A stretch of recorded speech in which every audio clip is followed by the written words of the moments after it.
기자들하고 인터뷰를 하셨습니다.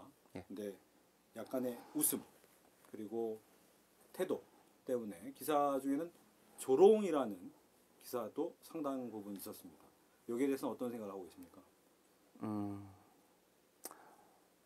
일단 그날 조사 받는 날을 기준으로 설명을 드리자면 사실 좀 경황이 없었고 저 또한 사람인지라 긴장도 많이 했었고 하다 보니 그렇게 비춰졌을 수는 있을 텐데 전혀 그렇지 않고요. 제 의도와는 전혀 다르고 오히려 그런 무분별한 뭔가 조롱이라는 표현에 의한 악의적인 기사 보도 내용 때문에 지금 대한민국에서 밤낮으로 수사에 임하는 경찰 분들께 오히려 폐를 끼치지 않았나, 오해를 사지 않았나 하는 염려가 오히려 제 쪽에서 개인적으로 드는데 오해하지 않아 주셨으면 좋겠습니다. 네. 그렇다면 이제 조사 상황에 대해서 질문을 드리고 싶은데 물론 현재 조사가 진행 중이기 때문에 다 이야기하지는 못할 부분도 있을 것 같으니까 예. 가능한 부분에서 당시 조사 상황을 좀 이야기해 주신다면요. 일단 기본적인 혐의자, 피의자죠. 예. 혐의를 받고 있는 피의자 입장에서 조사에 임했고 자진 출석을 하였기 때문에 조사받는 과정은 사실 일반적으로 평소와 같았으리라고 생각해요. 그러니까 제 말은 공정하고 일단 질문하는 수사와 관련된 질문에는 성실하고 사실대로 모든 걸 답변했고요. 끝까지 서로 조사받는 동안은 아무 문제 없이 끝까지 잘 이루어졌다고 생각합니다. 예. 그렇다면 이제 최근에 나온 다양한 기사들이 꽤 많잖아요. 그 기사들 중에서 의문 나는 점을 더 집중적으로 질문을 드릴 텐데 예. 보면 지금까지 나온 기사를 종합할 때 두 사람이 나옵니다. 한 명은 유흥업소 여실장, 또 한 명은 마약 공급 의사. 이 두 사람하고는 어떤 관계입니까? 아무 관계가 아닙니다. 일단 다시 한번 말씀드리면 이번 마약 범죄 관련하여 제가 혐의를 받고 있는 이 모든 내용들에 대해 저는 사실관계가 없기 때문에 그렇게 말씀드릴 수 있습니다. 근데 마약 공급 의사 같은 경우에 초반에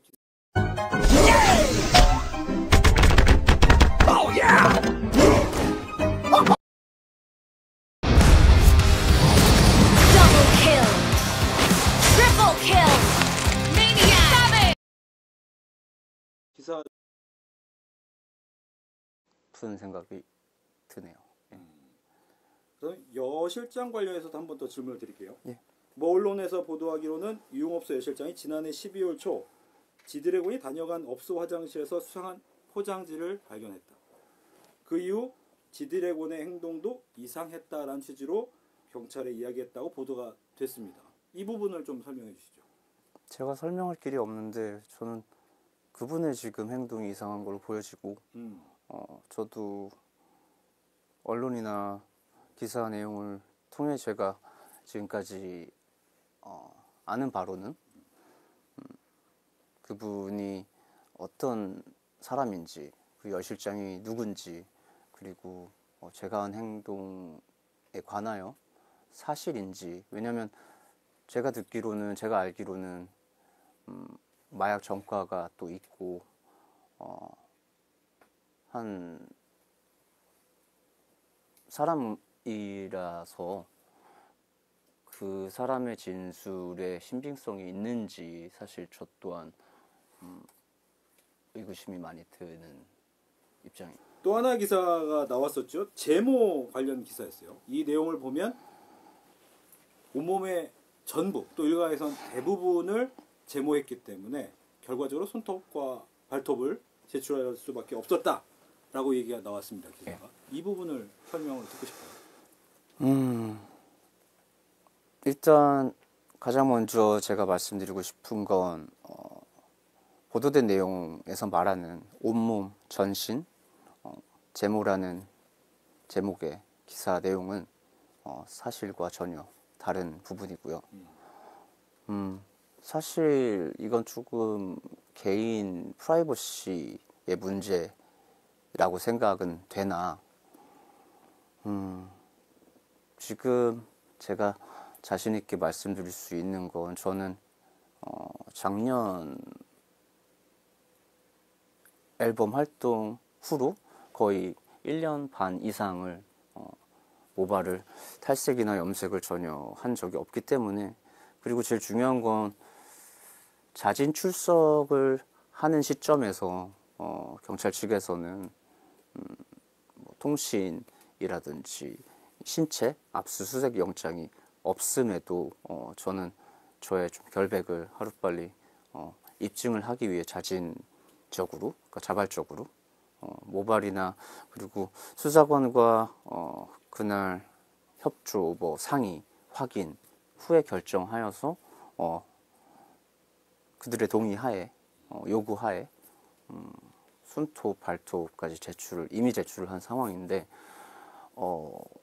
제가 한 가지 조금 속상하다고 표현을 해야 되는 부분이라면, 개인적으로 이 사건의 핵심 뭔가 포인트라고 해야 되나요?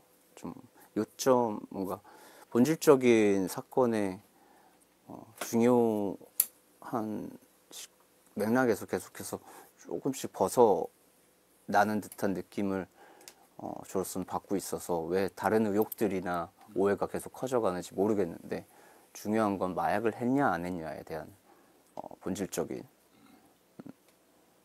그 의문에 대해서는 제가 지금 입증을 하고 있는 상태고 입증이 되리라고 생각을 합니다. 네. 근데 이제 조사가 끝난 뒤에 SNS에 하나의 글귀를 올렸죠. 사필 규정. 예. 이거는 어떤 의미였습니까? 사실 사필 규정에서 말하는 의미는 안에 다 함축돼 있고요. 꼭 그날 이 사건 때문에 제가 SNS에 그 글을 올렸다기보다는 사실 제가 인생을 살아감에 있어서 기본적인 마음 자세 중에 하나로, 태도로 삼고 있는 글귀 중에 하나인데, 조금 개인적인데 그날 상황을 설명드리자면 비가 오는 날이었고, 조사를 받으러 가는 개인적인 차 안에서 심정은 좀 여러 가지로 많이 복잡했어요. 근데 다행히 도착할 즈음에서 비가 그쳤고, 안에서 조사받는 동안 사실 이제 조사를 받는 조사실이라고 해야 되나요? 그 공간에서도 이제 창밖을 통해서 굉장히 날씨가 좋더라고요. 하늘이 맑고. 그리고 조사를 끝내고 다시 차를 타고 돌아가는 길에 비가 내렸는데, 그냥 이건 개인적으로 그렇게 저도 의지할 곳이 필요하다 보니 왠지 그런 상황들이 결국 보이지 않는 곳에서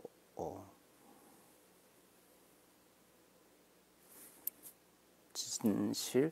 뭔가 저의 마음을 조금은 누군가는 토닥여주고 위로해주는 듯한 느낌을 개인적으로 받아서 그 문구를 좀 그날 돌아가는 길에 게시하게 된 것 같아요. 네, 좀 다른 이야기도 질문을 드릴게요. 일각에서 이런 얘기합니다. 뭐 지금 방송 중에도 약간의 몸의 움직임이 예. 있었고 목의 움직임도 있었습니다. 이렇게 좀 몸을 과도하게 움직이는 거. 그리고 말이 좀 예전에 비해 많이 어눌해진 거 아니냐? 예. 라는 부분에 있어서 마약 의심을 하는 얘기가 좀 있었어요. 거기에 대해서는 어떻게 생각하세요?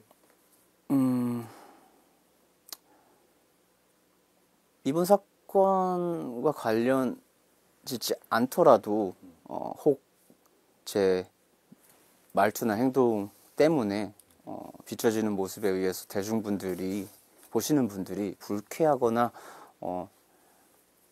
그런 좀 불쾌감 혹시 그런 걸 느꼈더라면 그 부분에 대해서는 제가 굉장히 유감스럽게 생각하는 바이지만 사실 기본적으로 모두의 생각과 행동과 자유잖아요. 그리고 저는 직업 특성상 브라운관에서 비춰지는 모습 그리고 비춰지지 않는 곳에서 제 일상에서의 모습이 다르듯이 비춰지는 모습만을 가지고 이렇다 저렇다 판단을 하시는 것 자체가 당연히 연예인으로서는 감내해야 될 부분이지만 이번 마약 사건과 관련하여 연루되는 점에 대해선 솔직히 속상하죠. 네. 일단 조금 더 설명을 드리자면 저는 6살 때부터 마약 생활을 시작했고 올해로 거의 30년 동안 연예계 생활을 했었는데 아무래도 춤을 오래 추다 보니 일반적인 분들보다는 좀 몸이 유연한 편이에요, 많이. 그리고 말투 또한 어느 순간부터 제가 하는 말 한마디 한마디가 와전될 수도 그리고 영향력이 생기면서부터 조심스러워지게 되더라고요. 부담감도 있고 한마디 한마디 책임감 있게 말을 해야 된다는 좀 강박 아닌 강박관념에 시달리다 보니 무슨 말을 할 때건 좀 더 오래오래 신중히 생각하려고 기억을 더듬고 생각하는 과정에서 좀 중간중간 시간이 많이 길어지고 근데 그런 점들이 저는 사실 적어도 매체나 어딘가를 통해서 저를 접하시는 분들에게는 다만 정말 솔직하고 최대한 진심으로 모든 사소한 가벼운 질문이라 할지라도 성실히 답하기 위함인데 그 점들이 어눌하게 보인다거나 문맥에서 많이 벗어난다든가 그 점은 제가 고칠 수 있으면 고쳐야겠죠. 근데 저는 제 생각과 적어도 신념을 말함에 있어서 고민을 많이 할 뿐이지 헛소리를 하는 건 아닙니다. 그렇다면 이제 요약하자면 내 어렸을 때부터 댄스 때문에 이제 아무래도 스트레칭이 자주 하는 편이다라는 것이 이제 몸의 움직임 지금도 하고 계시지만 예, 제가 이렇게 하면은 이상하지 않습니까? 네. 좀 이상하긴 하네요. 예. 그러니까 그 부분도 있고 근데 궁금했던 점은 좀 전에 많이 내 말에 대한 영향력을 고민하기 시작해서 조금은 생각이 많아졌다라는 게 포인트인 것 같은데 그런 계기가 있었습니다. 아무래도 많은 분들의 관심과 사랑을 받고 그게 또 직업이다 보니 가벼운 말을 함부로 할 수 없죠. 그렇게 해서는 안 되고 예를 들어 매체마다